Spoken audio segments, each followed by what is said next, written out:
An example of what can happen if a pilot is fatigued occurred on a flight that departed right here in Wichita. This one happened about 5 years ago. February of 2004 was an air ambulance positioning flight en route to Dodge City. Airplane was a Beach King Air, and the pilot had been awake for 21 hours. Radar data indicated that the airplane initiated a gradual straight-line descent toward Dodge City Regional Airport, but flew past the airport before descending into the ground. No communications from the aircraft were made during the descent. The pilot, flight nurse, and flight paramedic were killed. NTSB determined that the probable cause of this particular accident was the pilot's failure to maintain clearance with terrain due to the pilot's lack of sleep. Since 1972, the NTSB has issued over 100 fatigue-related wrecks in all modes of transportation. Human fatigue and hours of service issues that have been on the NTSB's most wanted list of safety improvements will have, if we can implement some of them, probably one of the greatest effects on transportation safety that we could do. And I'll finish up with our most wanted list. Aside from the findings and recommendations issued from our accidents, the wrecks that we make and that we decide are on our most wanted. It's kind of like the FBI's 10 most wanted. They're not quite 10, but there are the issues that we believe can give us the biggest bang for the buck. These high priorities are the most critical of all of the thousands of recommendations we've made. And we've put out, I think I said earlier, something close to 12,000 recommendations, with 82% of them being implemented over the 42-year history of the board. Here's the ones that are on there now. 15 items, 6 of which are dealing with the aviation mode. We start our list with the aviation mode of transportation. First, reduce dangers to aircraft flying in icing conditions. Another area, require image recorders on certain types of aircraft. Reduce accidents and incidents caused by human fatigue. And the others are dealing with safety emergency medical services flights right now, since they have become something of, unfortunately, too many targets of our investigation. And finally, improving runway safety. CRM is another issue that we're particularly interested in, particularly by requiring commuter and on-demand air taxi crews to receive this kind of training. I've given you a lot to think about. Let me tell you just a couple of things that we're doing in a form of a study. Studies that we're doing right now, these are kind of what we call special ongoing safety investigations. We're looking at the impact, say, of aircraft airbags.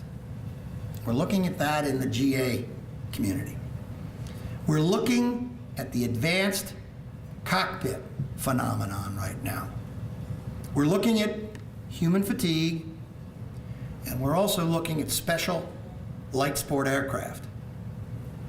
Those are the ones we're doing some special investigations on to see if we can learn anything to begin the process of preventing accidents before they potentially begin. With that, I think I've spoken enough from my text, and I'd like to try, if I can, to answer any questions that you might have. And if you don't have any questions, that's good. I can talk about some other things. My golf game. There are other issues we could talk about. My 401k and how poorly that has been performing. Of course, I think no one here has been getting great results, but anything you'd like me to answer for you. Don't be shy. I know this was a comprehensive speech, but I'm sure. Yes, sir. Yeah, Bob? Mr. Chairman, can you just comment on the new DOT administration and also Randy Babbitt's appointment as FAA administrator? I think the President has done an excellent job of beginning to populate his Department of Transportation. Secretary LaHood is an outstanding going to be, and already has been showing to be an outstanding Secretary of Transportation. I think the appointments which are coming down that have already been announced are highly qualified, experienced people that when they get confirmed will be able to perform, I think, extremely well in some very challenging times.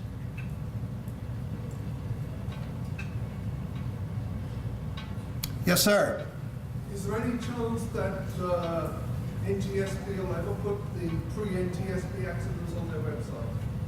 The website is marvelous as it stands, but it would be nice to get back into the 1950s anyway. Wow. Well, first of all, you know that the NTSB began in the Safety Act of 1967. That's where we really began. And I know that there are records that the CAB and the FAA and the Department of Commerce in some way, shape, or form have had. I think we did one, I think the latest one we put on our website was I think it was the 50th anniversary of the crash of Buddy Holly. We did that one, and it was kind of a fascinating read for any Buddy Holly fans. That one's the last one I think we put up onto there. So I'm not sure where you could, I don't mind taking that up with my colleagues, but at this point, this is the first time anyone has ever asked us to do something like that. It's an interesting question. Any other questions? Yes, sir.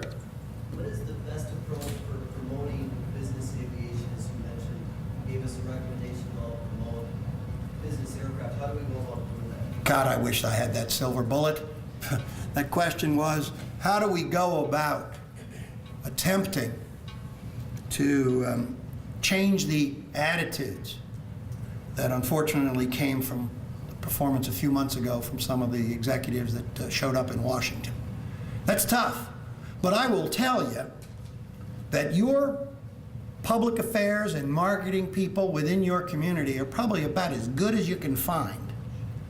And I would recommend in creating a tiger team of getting the industry together to begin the process of coming up with the appropriate messages, both paid and earned, that would help to get the American people, the press, and Congress to understand the importance of your industry. And I would do it sooner rather than later. Any other questions? Unless anybody wants to leave early. And I see Dave's coming to grab me off with the hook. Thank you.